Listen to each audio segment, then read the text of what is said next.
नमस्कार, यो हो समाचारमा स्वागत छ। म दिपेश घिमिरे। म शशि नेपाल। सुरु गरौँ अहिलेसम्मका प्रमुख समाचारबाट।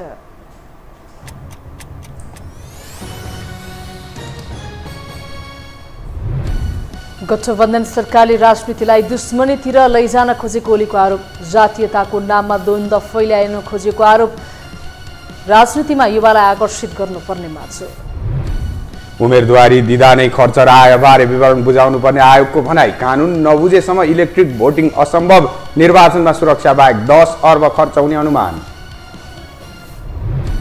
निर्वाचनमा माओवादी केन्द्रकै चुनाव चिन्ह प्रयोग गर्ने नेकपाको निर्णय। माओवादीमा देखियो फरक मत। समाजवादी केन्द्र निर्माणको तयारी जारी रहेको डाक्टर भट्टराईको भनाई।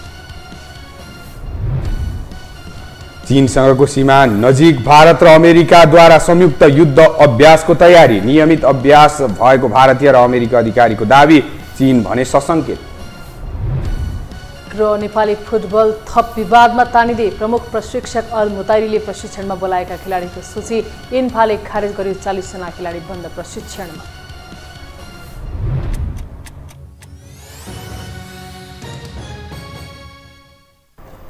अब समाचार विस्तारमा। नेकपा एमालेका अध्यक्ष एवं पूर्व प्रधानमन्त्री केपी शर्मा ओलीले गठबन्धनको सरकारले राजनीतिलाई दुश्मनीतिर लैजान खोजेको आरोप लगाउनु भएको छ। आज काठमाडौँमा आयोजित राष्ट्रिय युवा सम्मेलन कार्यक्रमलाई सम्बोधन गर्दै उहाँले अहिले जातका नाममा, कहिले भूगोलका नाममा नेपालीलाई भिडाउन खोजिराखेको बताउनुभयो। उहाँले अहिलेको नेपाली समाजलाई स्वस्थ प्रतिस्पर्धातिर जानुपर्ने बताउनुभयो। अध्यक्ष ओलीले जातको पहिचान खोज्ने नभई सबै नेपालीले नेपाली पहिचान खोज्न आवश्यक रहेको बताउनुभयो। उहाँले जातको पहिचानको नाममा एकले अर्कालाई घृणा गर्ने परिपाटीको अन्त्य गर्नुपर्ने बताउनुभयो। अध्यक्ष ओलीले नेपालीलाई अनेक प्रकारका जातीयताका नाममा विभाजन गर्न खोजिएको आरोप लगाउनुभयो। पार्टीले दुश्मनीतिर राजनीतिलाई लान खोजिएका छन्। म तपाईँहरूलाई किन यो भन्दैछु भने यो राजनीति गरेको होइन। हाम्रो समाज स्वस्थ प्रतिस्पर्धातिर जाने कि दुश्मनीतिर जाने? कहिले जातका नाउँमा, कहिले धर्मका नाउँमा, कहिले भूगोलका नाउँमा नेपालीलाई भिडाउन खोजिन्छ। यहाँ सेन्टिमेन्टमा ल्याउन खोजिन्छ। हाम्रो पहिचान भनेर नेपाली पहिचान हामीले खोज्नुपर्ने नेपाली पहिचान हो। जातका पहिचान यो भनौँ अनि एकले अर्कालाई घृणा गरौँ, यसरी नेपालीलाई फुटाउन, विभाजित गर्न खोजिएको छ। अध्यक्ष ओलीले राजनीतिक दलले युवालाई महत्त्व नदिएको भन्ने कुरा सत्य नरहेको जिकिर गर्नुभयो। उहाँले आफ्ना नयाँ युवाहरूलाई अघि सारेर ज्येष्ठ नागरिकका कुरा सुनेर अघि बढ्नुपर्ने बताउनुभयो।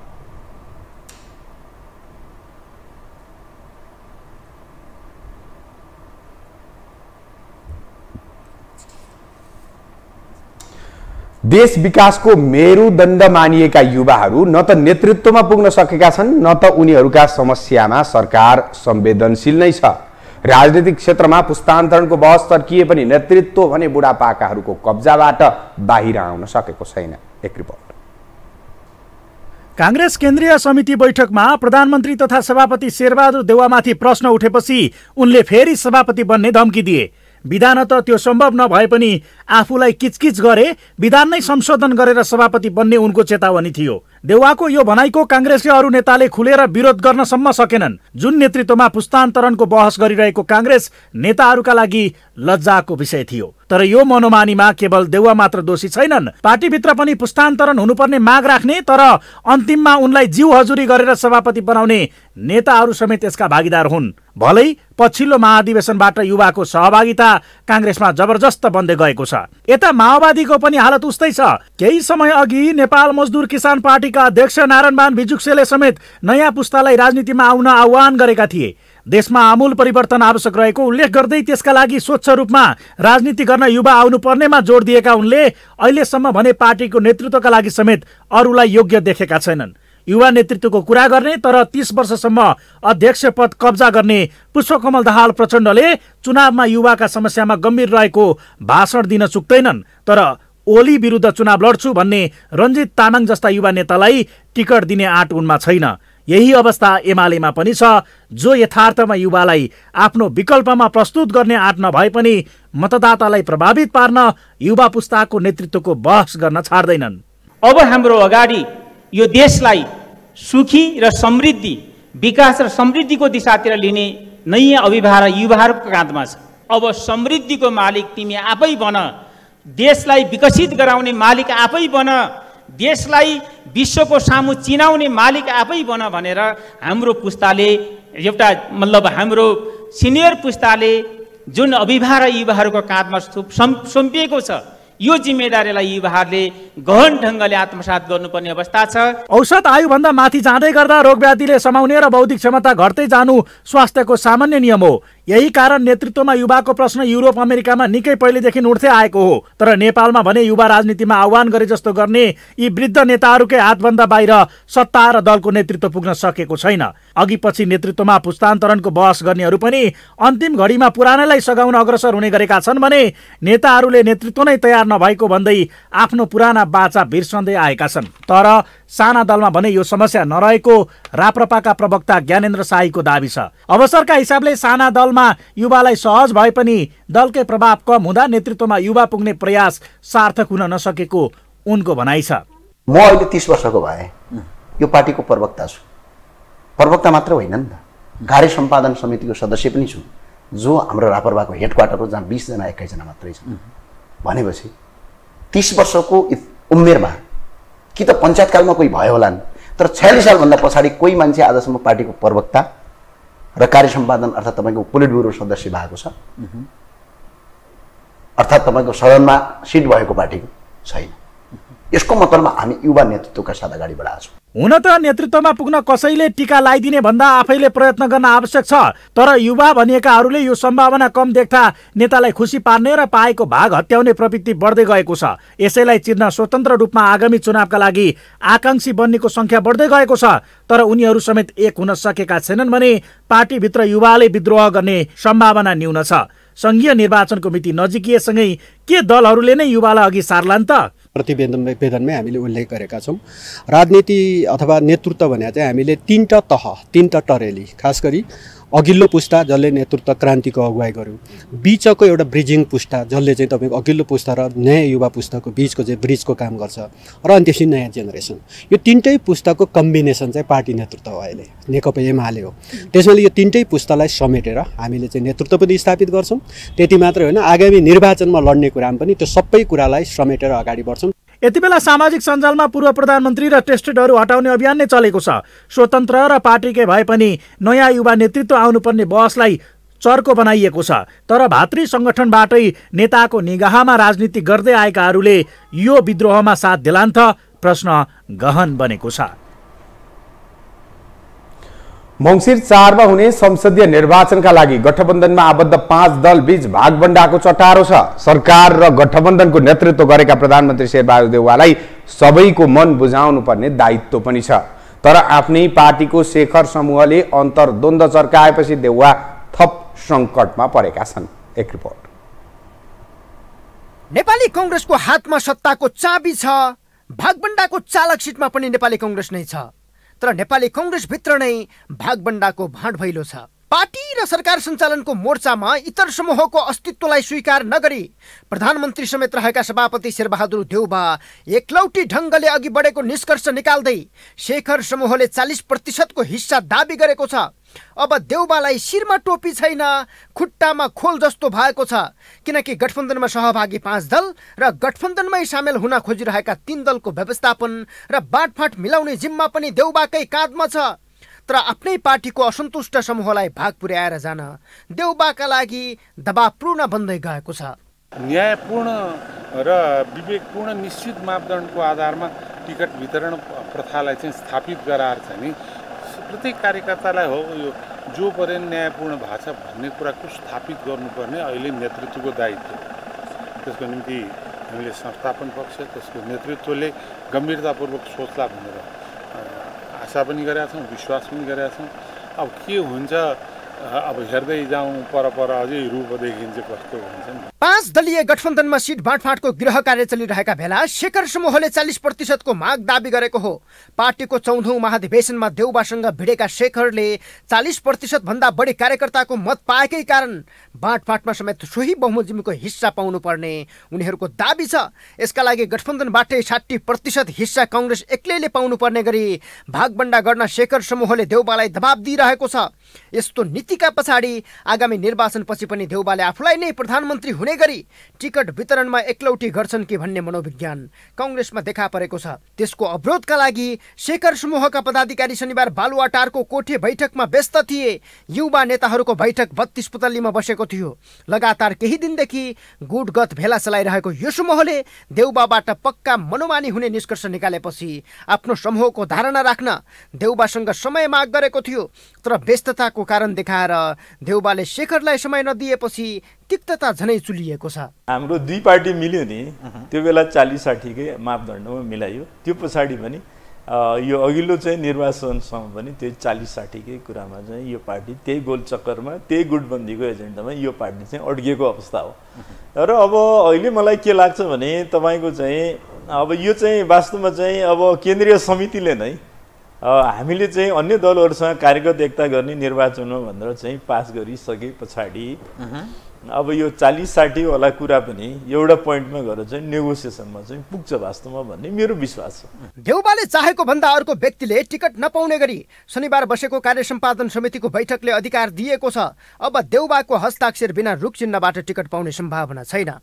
यसका लागि देउबालाई रिजाउनु बाहेकको अर्को विकल्प नभएको नेताहरू समेत बताउँछन्। गठबन्धनमा आबद्ध नेकपा माओवादी केन्द्रका वर्षमान पुनदेखि एकीकृत समाजवादीका रामकुमारी झाँक्री र बहालवाला मन्त्री मेटमणि चौधरी जस्ता नेताहरू टिकटकै लागि देउबाको खुलेआम तारिफमा लागि परेका छन्। तर कंग्रेस भित्रकै शेखर समूहका नेताहरू देउबालाई घुर्काएर टिकट खिच्ने दाउमा छन्। पार्टी एकताबद्ध हुने भनेको एउटा टिमलाई पेलेर हैन, एउटा टिमलाई चाहिँ कतै भूमिकै नदिएर जानियो भने त्यसले परिणाम राम्रो निकाल्न सक्दैन। त्यसैले हाम्रो भनाइ के हो भने काखा पाखा नगर्ने, तेरो मेरो नबनेर खल्तीबाट नाम निकाल्ने भन्दा पनि पार्टीमा जो सक्षम छ, जो लोकप्रिय छ, जनताको बीचमा जो भिजेको छ, जो चुनाव जित्न सक्छ त्यसलाई मेरो तेरो नभन्न पार्टीले टिकट दिनुपर्छ। त्यो दियो भने सही रिजल्ट आउँछ भन्ने हामीलाई लाग्छ। गठबन्धनमा कांग्रेसको माग झण्डै 100 सिट भए पनि 80 सिटसम्म सहमति हुने देखिन्छ। तर अन्य 4 दलले त्यो भन्दा कम दिएर तालमेल गर्न खोजिरहेका छन्। त्यसबाहेक लोसपा र नेसपा सहित वामदेव गौतमको पार्टी समेत गठबन्धनमा सामेल भए भागबण्डा झनै असहज हुनेछ। यस्तो बेला देउबाले गठबन्धनमा जसोतसो सहमति जुटाए पनि पार्टीभित्र निकै दबाब झेल्नु पर्नेछ। यो हो टेलिभिजनका लागि क्यामेरामा डीबी मगरका साथमा सन्तोष बिके थापा, काठमाडौँ। अब बाँकी समाचार।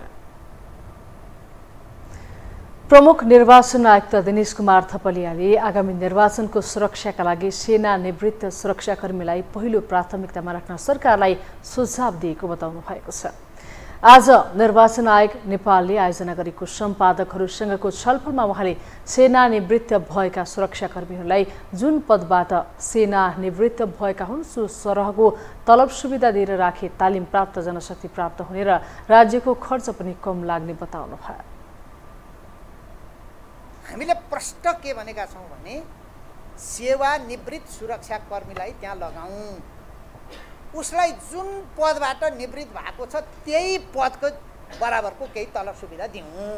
यो चाहिँ अलिक र उ त हिजो त ड्रेस त पक्कै थियो, त्यही ड्रेस लाएर आइज भनौँ र यो ड्रेसको खर्च पनि घटाउँ, त्यो पनि मिल्छ। प्रमुख निर्वाचन आयुक्त थपलियाले इलेक्ट्रिक भोटिङ सिस्टम र अनलाइन भोटिङ सिस्टम लागू गर्ने हो भने अब बन्ने कानुनमा आउने निर्वाचन इलेक्ट्रिक भोटिङ सिस्टम मार्फत गरिनेछ भन्ने दफा राखेर जानुको विकल्प नरहेको जिकिर गर्नुभयो। को लागि मात्रै इभिएमको प्रयोग गर्दा चाहिँ त्यो धेरै नै महँगो पर्दो रहेछ, कस्ट इफेक्टिभ हुँदैन। हाम्रो अध्ययनले कम्तीमा त्यो इभिएमले 4वटा निर्वाचन चाहिँ धान्नुपर्छ भन्ने देखाउँदो रहेछ। त्यसकारण हामीले थोरै भए पनि यहाँ चाहिँ यो उपत्यकाभित्र चाहिँ प्रयोग गरौँ भन्ने आशयका साथ हामीले प्रक्रिया अगाडि पनि बढाएको हो। प्रमुख निर्वाचन आयुक्त थपलियाले आगामी निर्वाचनका लागि करिब 8 करोड मतपत्र छाप्नुपर्ने बताउनुभयो। उहाँले उम्मेदवारी दिँदा उम्मेदवारले सम्भावित खर्च र त्यसको स्रोत बारेमा विवरण पेश गर्नुपर्ने बताउनुभयो। आयोगले आगामी प्रतिनिधि सभा र प्रदेशसभा सदस्यको निर्वाचनका लागि 10 अरब अनुमानित खर्च हुने प्रक्षेपण गरेको छ।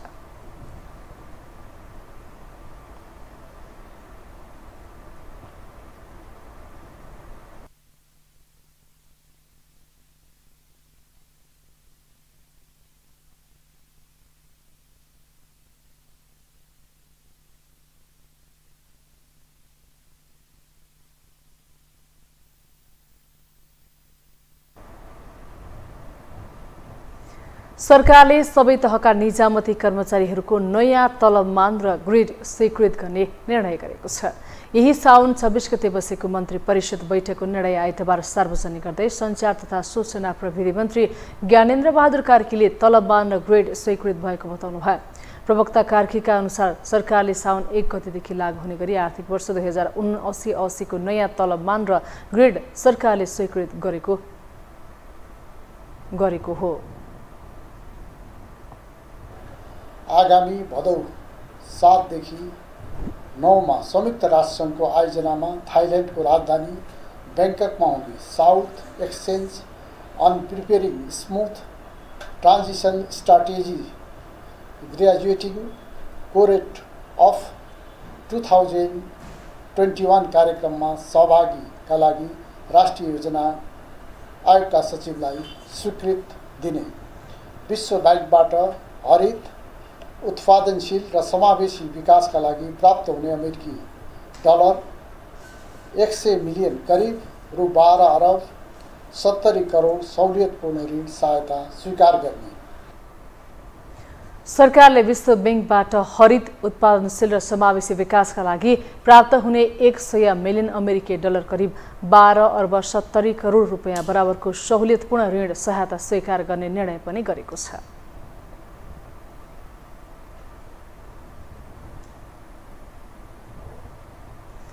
आइतबार बसेको प्रतिनिधि सभा बैठकमा सांसदहरूले आफ्नो धारणा राखेका छन्। शून्य समयमा बोल्दै अधिकांश सांसदहरूले सरकारको काम कारबाहीबारे असन्तुष्टि जनाएका छन्।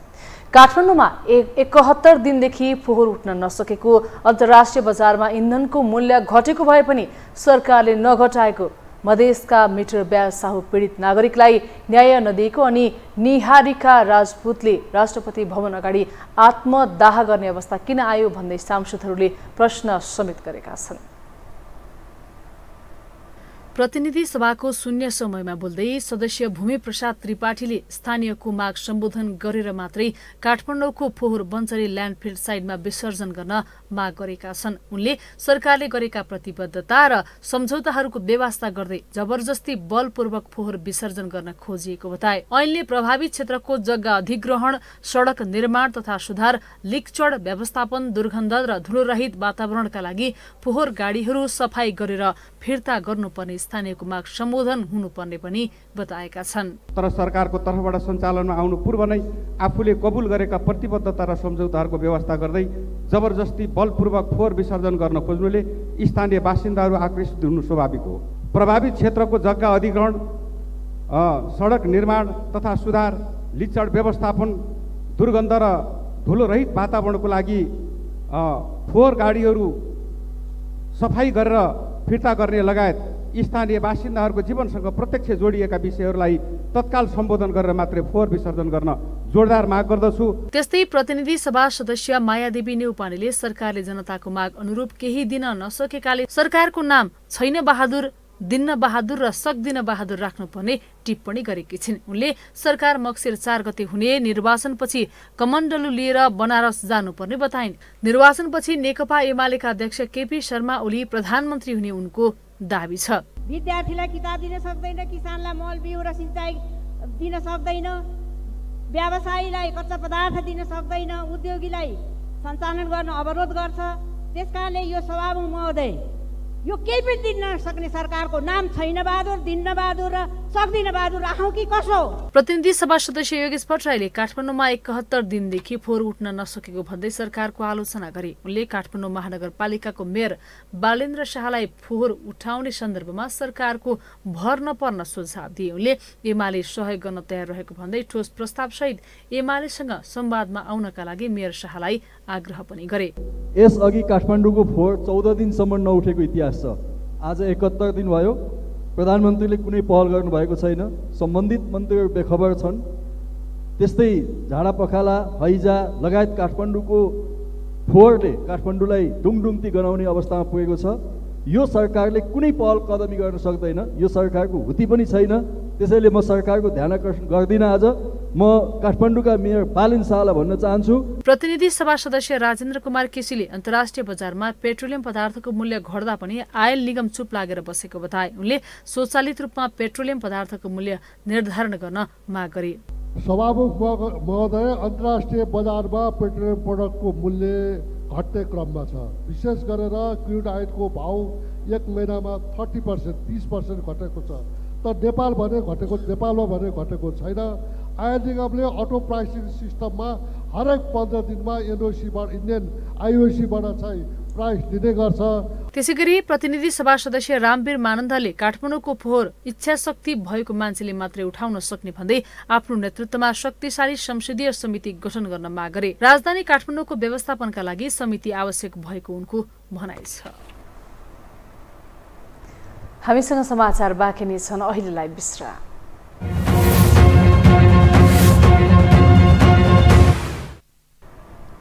विश्रामपछि स्वागत छ। अब बाँकी समाचार।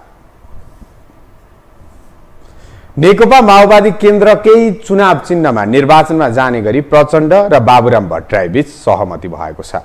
तर यस सहमतिले भट्टराईमाथि अनेक प्रश्न उब्जाएको छ। एक रिपोर्ट। घुम्दै फिर्दै रुम्झाटार भने झैं फेरि पनि बाबुराम भट्टराई माओवादी र यसका अध्यक्ष पुष्पकमल दाहाल प्रचण्डकै कित्तामा सामेल भएका छन्। यसपालिको कित्ता काट भने पार्टी त्याग वा प्रवेशको होइन, बरु माओवाद त्याग गरेको 7 वर्षपछि माओवादीकै चुनाव चिन्ह हँसिया हतौडाको मोहजालमा हो। अब भट्टराईको पार्टी नेकपाले नेकपा माओवादी केन्द्रको चुनाव चिन्ह गोलाकार भित्रको हँसिया हतौडालाई बोकेर आगामी प्रदेश र प्रतिनिधि सभाको निर्वाचनमा भाग लिने भएको छ। उसो त बाबुराम भट्टराई र प्रचण्ड बीच केही समय यता निरन्तर भेटघाट र छलफल चलिरहेको छ। आइतबार प्रचण्ड निवास खुमलटारमा भएको छलफलपछि भने उनीहरू बीच एउटै चुनाव चिन्ह र एउटै घोषणा पत्र लिएर निर्वाचनमा जाने सहमति भएको हो। अब प्रचण्डका लागि बाबुरामले भोट माग्नेछन् भने बाबुरामका लागि पनि प्रचण्डले त्यसै गर्नेछन्। तर बाबुरामका 12 थरी तरिकाले भने सबैलाई चकित बनाइरहेको छ। बाबुरामले 2072 को असोज 3 गते संविधान जारी भएको 6 दिनपछि माओवादी पार्टी त्याग गरेको घोषणा गरेका थिए। चुहिएको घरमा फर्केर जाने होइन, नयाँ घर बनाउने हो भन्दै माओवादी सहितका पुराना दलको औचित्य सकिएको निष्कर्ष सहित वैकल्पिक राजनीतिको आवश्यकता देखाएर करिब 8 महिनापछि निकै तामझामका साथ 2073 सालको जेठ 30 गते नयाँ शक्ति नेपाल बनाए। तर उनको वैकल्पिक शक्ति आफ्नै विकल्प खोज्ने गरी फ्लप भएपछि करिब 3 वर्षपछि 2076 वैशाख 23 मा एकताका लागि संघीय समाजवादी फोरम रोजे। एकतापछि बनेको समाजवादी पार्टी नेपाल पनि 1 वर्षभन्दा बढी टिक्न सकेन। 2077 को वैशाख 10 गते राजपा सहितको एकतामा जनता समाजवादी पार्टी बनाएर संघीय परिषद अध्यक्ष बने। तर झण्डै 2 वर्षमा चरम द्वन्द्व चुलिएपछि आफ्नै पार्टीबाट निकालिए। अहिले उपेन्द्र यादवसँग छुट्टिएर नेपाल समाजवादी पार्टी बनाएका उनी पुनः माओवादी र यसका अध्यक्ष प्रचण्डकै शरणमा दाखिला भएका छन्।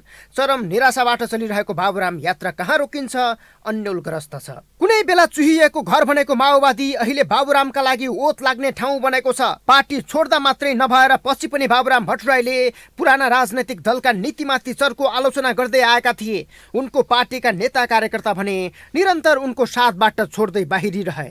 भर्खरै सम्पन्न स्थानीय तह निर्वाचनमा समेत बाबुराम आफ्नै गृह जिल्लामा नराम्ररी पछारिए। 11 स्थानीय तह मध्ये माओवादीले 9 र कांग्रेसले 2 पालिका जितेपछि शून्यमा झरेका उनी प्रतिनिधि सभामा समेत हार्ने डरले अहिले माओवादीसँग बास बस्न खोजिरहेका छन्। यसो गर्दा प्रचण्डलाई भोलि देउबालाई दबावमा राख्न बाबुरामले साथ दिनेछन् भने बाबुरामलाई समेत सुरक्षित रहन केही मद्दत मिल्नेछ। तर माओवादीबाटै प्रचण्ड बाबुराम सहमतिप्रति नारायण काजी श्रेष्ठले असन्तुष्टि जनाएका छन्, किनकि गोर्खाबाट नारायण काजी आगामी संसदीय निर्वाचनमा चुनाव लड्ने तयारीमा छन्। यसो हुँदा बाबुरामले यहाँ पनि ठक्कर खानुपर्ने हुन सक्छ। यो हो टेलिभिजनका लागि सन्तोष बिके थापा, काठमाडौँ। प्रतिनिधि सभा र प्रदेश सभा निर्वाचन नजिकैसँगै दलहरू चुनावी रणनीति तय गर्न व्यस्त छन्। आन्तरिक बैठक, छलफल र सभा सम्मेलनले शीर्ष नेताहरूलाई भ्याइ नभ्याइ छ। यस्ता कार्यक्रममा सबैभन्दा सक्रिय एमाले अध्यक्ष केपी शर्मा ओली छन्। ओली पार्टीका हरेक कार्यक्रममा आफै पुगेर कार्यकर्तालाई हौसाइरहेका छन्। एक रिपोर्ट। स्थानीय तह निर्वाचनमा 5 दलीय गठबन्धनलाई पराजित गर्दै पहिलो शक्ति बन्ने एमाले अध्यक्ष केपी शर्मा ओलीको अठोट पूरा हुन सकेन। बरु 2074 को स्थानीय तह निर्वाचनमा जितेका करिब 100 पालिका एमालेले गुमाउनु पुग्यो। यद्यपि ओलीले हार मानेका छैनन्। पार्टीको आन्तरिक गतिविधिदेखि सार्वजनिक मञ्चहरूमा गठबन्धनलाई सके जति गाली गरेर कार्यकर्तालाई हौसाइरहेका छन्। स्थानीय तह निर्वाचनको लोकप्रिय मतमा एमाले नै पहिलो शक्ति बनेको ओलीको जिकिर छ। आगामी प्रतिनिधि सभा र प्रदेश सभा निर्वाचनमा गठबन्धनलाई पराजित गर्दै एमालेले विजयको झण्डा फहराउने ओलीको दाबी छ। एमालेको सरकार हुनुपर्दछ अनि मात्रै देश स्वस्थ ढङ्गले अगाडि बढ्छ। त्यसकारण फैसला गर्ने जनताले हो, 8 दलले हो र 5 दलले हो र 6 दलले हो र 10वटा रित्ता टाउका जम्मा भएर बहुमत आउने हो र तपाईँ हामी आम नेपाली जनताले सङ्कल्प गर्नु परेको छ एमालेको सरकार बनाउने। सत्तारूढ गठबन्धनका दलहरूले आगामी निर्वाचनमा पनि सहकार्य गरेर जाने सहमति गरिसकेका छन्। सत्तारूढ गठबन्धनमा लोसपालाई समेत सहभागी गराउने तयारी छ। यद्यपि सिट बाँडफाँड जटिल भएकाले जति बेला पनि गठबन्धन टुट्न सक्ने विश्लेषण समेत भइरहेका छन्। एमालेले पनि निर्वाचनमा राप्रपा सहित सत्ता बाहिरका दलहरूसँग सहकार्यको प्रयास गरिरहेको छ। आगामी निर्वाचनमा अन्य दलसँग सहकार्य गर्नेदेखि आफ्नै पार्टी पंक्तिलाई सक्रिय र सशक्त बनाउने अभियानमा ओली छन्। शनिबार काठमाडौँमा आयोजित लोकतान्त्रिक शेर्पा संघको दोस्रो महाधिवेशनमा शेर्पाको पोसाकमा सजिएका ओलीले शेर्पाको साहसको प्रशंसा मात्र गरेनन्, सत्तारूढ गठबन्धनलाई खुइल्याउन समय भ्याए। यो गठबन्धन सठबन्धन बहुमत ल्याउनु होइन, एमालेलाई बहुमतबाट रोक्नका लागि यो सबै भएर समृद्ध नेपाल, सुखी नेपाली कसरी बनाउन सकिन्छ भनेर हेर्न सक्ने फार साइटेडनेस, दूरदृष्टि भएको जाति। त्यसकारण यस जातिले गल्ती गर्दैन। यसले अवश्य नै सही ढङ्गले आफ्नो गन्तव्य पहिल्याएको छ भन्ने मैले ठानेको छु। एमाले निकट शेर्पाहरूको संगठन लोकतान्त्रिक शेर्पा संघको दोस्रो महाधिवेशनले नामगेल शेर्पाको नेतृत्वमा नयाँ कार्यसमिति चयन गरेको छ। शेर्पा गत स्थानीय तह निर्वाचन अघि माओवादी केन्द्रबाट एमाले प्रवेश गरेका थिए। महाधिवेशनबाट संघको वरिष्ठ उपाध्यक्षमा आङ्काजी शेर्पा र महासचिवमा आङ पेम्बा शेर्पा सहित 85 सदस्यीय नयाँ कार्यसमिति चयन भएको छ। नवनिर्वाचित अध्यक्ष शेर्पाले लोकतान्त्रिक शेर्पा संघ मार्फत समुदायभित्र राजनैतिक सचेतना जगाउनका साथै हक अधिकार प्राप्तिका लागि पार्टीगत रूपमा पहल गर्ने प्रतिबद्धता जनाए। योग्यता र क्षमता भएको शेर्पाहरूलाई चाहिँ राज्यको एउटा निकायमा चाहिँ प्रमोट गर्ने कुराहरूमा र शेर्पाहरूलाई चाहिँ राजनीतिक रूपमा जागरुक गराउने कुरामा नेकपा एमाले एउटा चाहिँ सगरमाथा जस्तो उदार एउटा पार्टी भएको कारणले गर्दाखेरि नेकपा एमालेमा लाग्ने शेर्पाहरूले राजनीतिक रूपमा आफ्नो हैसियतहरू पाउने र नेकपा एमालेसँग चाहिँ विभिन्न चाहिँ व्यवसायमा आबद्ध भएको शेर्पाहरूले चाहिँ एमालेबाट चाहिँ अब एउटा चाहिँ अभिभावकत्व पाउने जो भएको छ। दोस्रो अधिवेशनमा शेर्पाहरूको बाहुल्यता रहेको सोलुखुम्बु, रामेछाप, ओखलढुङ्गा, भोजपुर, सङ्खुवासभा लगायत विभिन्न जिल्लाका प्रतिनिधिहरू काठमाडौँ आएका थिए। समुदायभित्र पनि पार्टी निकट संगठनहरूले दूरदराजमा रहेका शेर्पाहरूमा राजनैतिक सचेतना वृद्धि गर्न मद्दत गरेको महाधिवेशन प्रतिनिधिहरूको बुझाइ छ।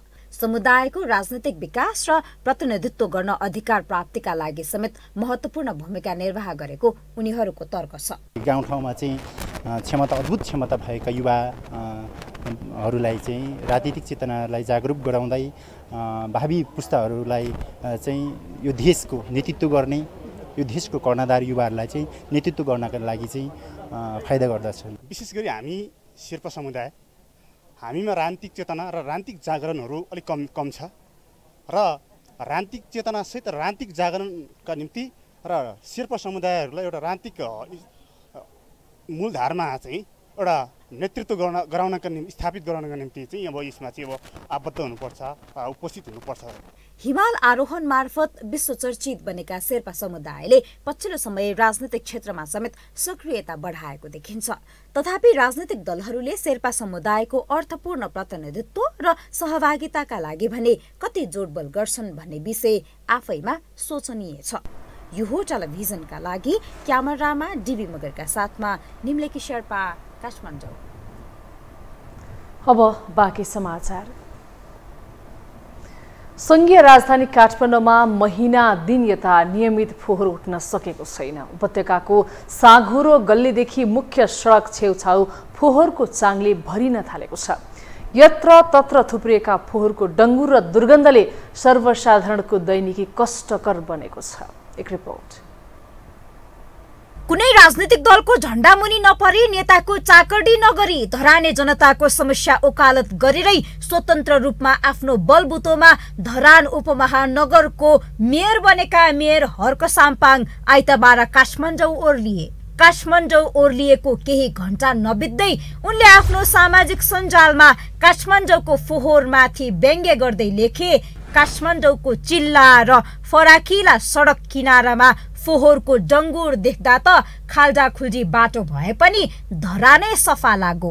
प्रधानमन्त्री र मन्त्रीहरू बस्ने सहरको यो बिजोग देख्दा श्रमदान गर्न मन लाग्यो। मेयर साम्पाङले मात्र होइन, अहिलेको अवस्थामा काठमाडौँ ओर्लिने सबैले काठमाडौँको सडक किनारामा यत्र तत्र छरिएका फोहोरका डङ्गुर देखेर यही भन्न बाध्य हुन्छन्। संघीय राजधानी काठमाडौँमा नियमित रूपमा फोहोर नउठेको महिना दिन बढी भयो। हप्तौंदेखि काठमाडौँका गल्लीदेखि मुख्य सडक छेउमै फोहोरको डङ्गुर थुप्रिएको छ। थोरै वर्षा समेत ठेक्न नसक्ने काठमाडौँमा अहिले वर्षा भयो कि जलमग्न हुने सडकमा सवारी साधन होइन, फोहोरको भेल बग्छ। सडकमा सवारी साधन होइन, थुप्रिएको फोहोरले यत्र तत्र यात्रा गर्न थाल्छन्।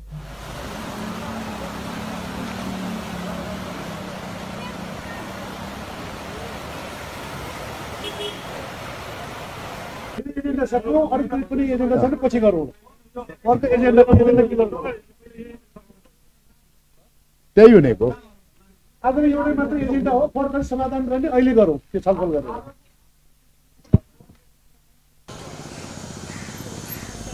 फोहोरको डङ्गुर र दुर्गन्धका कारण कष्टकर बनेको सर्वसाधारणको दैनिकी र सडकको फोहोरबारे कसलाई थाहा छैन र?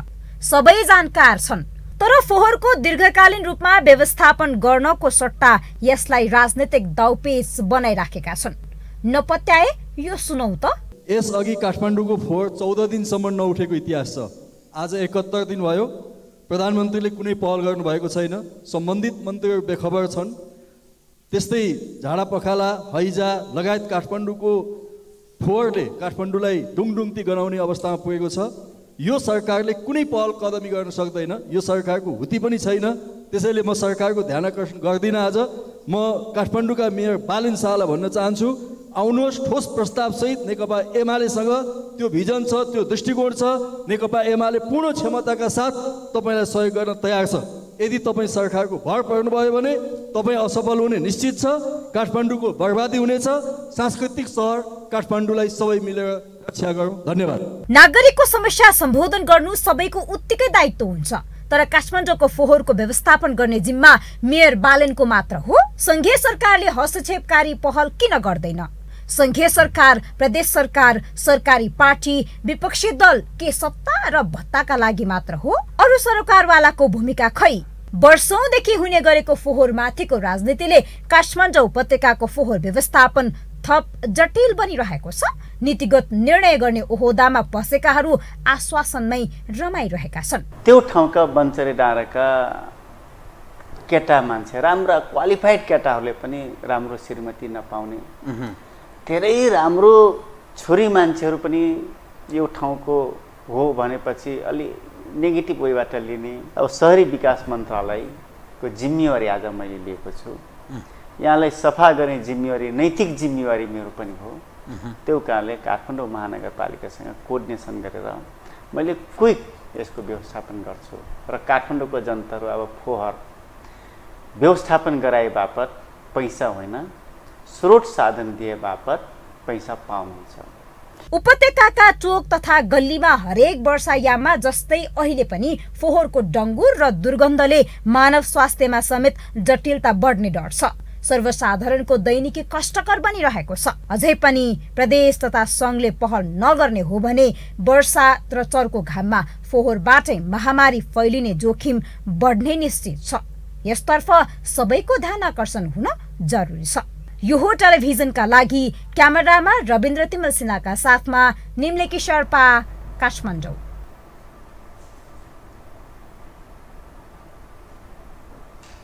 पछिल्लो 24 घण्टामा 455 जनामा कोरोना भाइरसको संक्रमण पुष्टि भएको छ। 4,829 जना नमुना परीक्षण गर्दा 455 जनामा संक्रमण पुष्टि भएको हो। आज संक्रमणका कारण 2 जनाको मृत्यु भएको छ। यो सँगै कोभिड-19 का कारण मृत्यु हुनेको संख्या 11,988 पुगेको छ। आज 302 जना कोरोना संक्रमण मुक्त भएका छन्। यो सँगै हाल देशभर सक्रिय संक्रमितको संख्या 5,435 पुगेको स्वास्थ्य मन्त्रालयले जनाएको छ।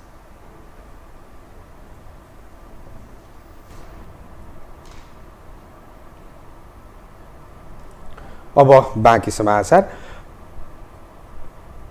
राष्ट्रपति विद्यादेवी भण्डारीले नागरिकता विधेयक फिर्ता गरेको हामीलाई समाचार प्राप्त भएको छ। यसको विस्तृत विवरण हामी केही समयपछि दिनेछौँ। अहिलेलाई भने आर्थिक समाचारको पालो।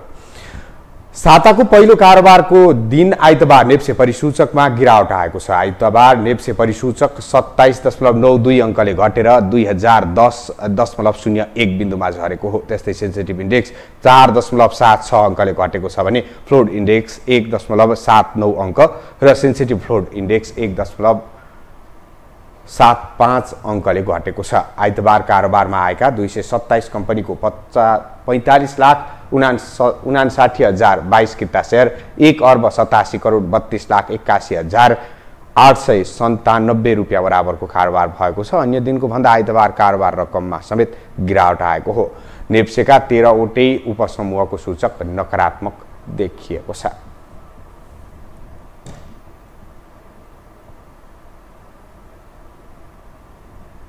हामीसँग अन्तर्राष्ट्रिय खेल समाचार बाँकी नै छन्। अहिलेलाई विश्राम।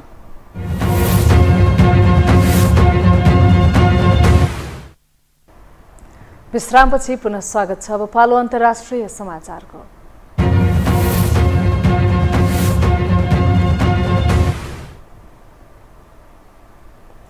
चीनसँगको सीमा नजिक अमेरिका र भारतले संयुक्त सैन्य अभ्यास गर्ने भएका छन्। दुई देशले नियमित रूपमा गर्दै आएको संयुक्त युद्ध अभ्यासको 18औं संस्करण केही दिनमा सुरु हुने भारतीय तथा अमेरिकी सञ्चार माध्यमले जनाएका छन्।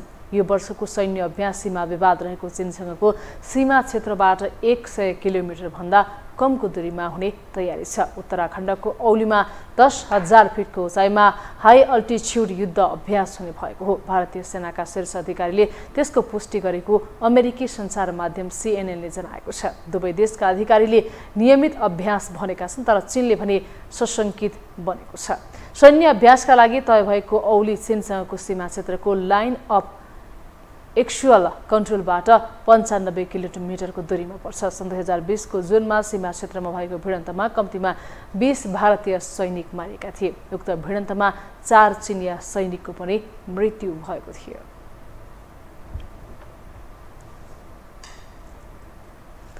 पाकिस्तानमा मनसुनी वर्षा र यससँगै आएको बाढी र पहिरोमा परि कम्तीमा 10 जनाको ज्यान गएको छ। गएको 24 घण्टा यता पाकिस्तानका विभिन्न स्थानमा भएको निरन्तरको वर्षा र बाढीमा परेर अरू 26 जना घाइते भएका त्यहाँका राष्ट्रिय प्रकोप व्यवस्थापन केन्द्रले जानकारी दिएको हो। पाकिस्तानको दक्षिण पश्चिमी बालुचिस्तान प्रान्त सबैभन्दा बढी प्रभावित बनेको छ। सो प्रान्तका अधिकांश स्थानमा बाढी आएको र त्यसमा परेर 6 जनाको ज्यान गएको छ। त्यसैगरी त्यहाँको उत्तर पश्चिम प्रान्त खैबर पाख्तुनख्वामा पनि बाढीका कारण 3 जनाको ज्यान गएको बताइएको छ। त्यहाँ कतिपय व्यक्ति हराइरहेका पनि बताइएको छ। यस वर्षको मनसुनी वर्षा सुरु भएको जुनदेखि अहिलेसम्म पनि अति वर्षा र बाढीमा परेर 592 जनाको मृत्यु भएको बताइएको छ। त्यसैगरी त्यस वर्षाका कारण त्यहाँका करिब 1000 जना घाइते भएका छन् भने बाढीले हजारौं घरमा क्षति पुर्याएको छ।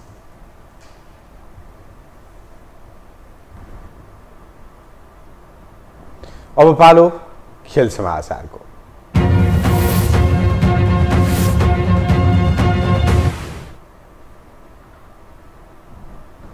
साफ अन्डर 17 च्याम्पियनसिप फुटबलको पहिलो खेलमा नेपालले भुटानको सामना गर्ने भएको छ। श्रीलङ्कामा आयोजना हुने प्रतियोगिताका लागि दक्षिण एसियाली फुटबल सङ्घ साफले आइतबार खेल तालिका सार्वजनिक गरेको हो। सार्वजनिक गरेको खेल तालिका अनुसार नेपाल समूह बीमा रहेको नेपालले भुटानको सामना गर्ने भएको छ। नेपालको समूहमा भारत र भुटान रहेका छन्।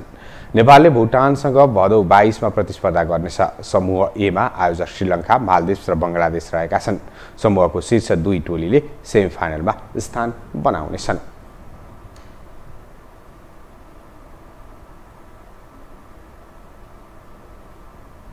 अखिल नेपाल फुटबल सङ्घ एन्फाले प्रमुख प्रशिक्षक अब्दुल्ला अल मुताइरीले राष्ट्रिय टिमको प्रशिक्षणमा बोलाएका खेलाडीको सूची खारेज गरिदिएको छ। असोज 11 गते दशरथ रङ्गशालामा हुने बङ्गलादेशसँगको मैत्रीपूर्ण खेलका लागि यसअघि अल मुताइरीले 26 जना खेलाडीको सूची एन्फामा दिएका थिए। तर त्यो सूची खारेज गर्दै एन्फाले कार्यवाहक प्रमुख प्रशिक्षक प्रदीप हुमागाईको सिफारिसमा 40 जना खेलाडीलाई बन्द प्रशिक्षणमा बोलाएको छ। हुमागाईले बोलाएकामा यसअघि अल मुताइरीसँगको विवादका कारण टिमबाट बाहिरिएका 10 मध्ये 9 जना खेलाडी पनि छन्।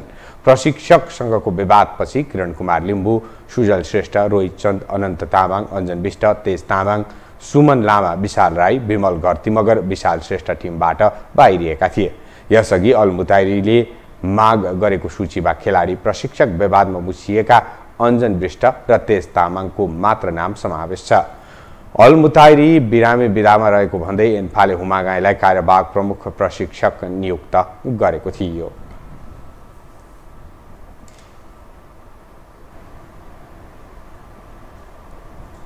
खेल समाचारसँगै हामी यो समाचारको अन्त्यमा आइपुगेका छौँ। बिदा हुनु अघि प्रमुख समाचार पुनः एकपटक।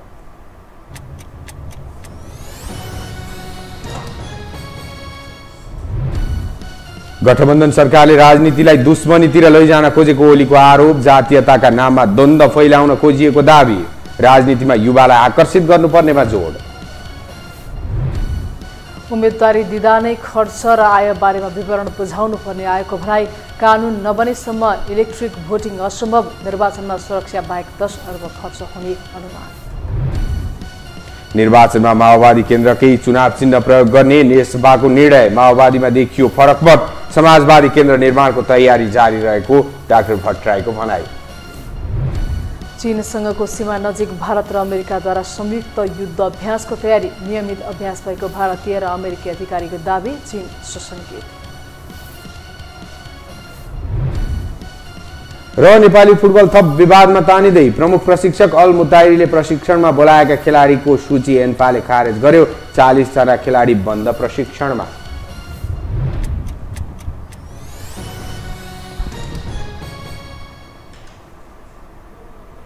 हवस् त यो समाचार सकियो। समाचार बुलेटिनका साथै यो टेलिभिजनका सम्पूर्ण कार्यक्रम यो टेलिभिजन.com, यो खबर.com, युट्युब र फेसबुकमा पनि पढ्न र हेर्न सक्नुहुनेछ।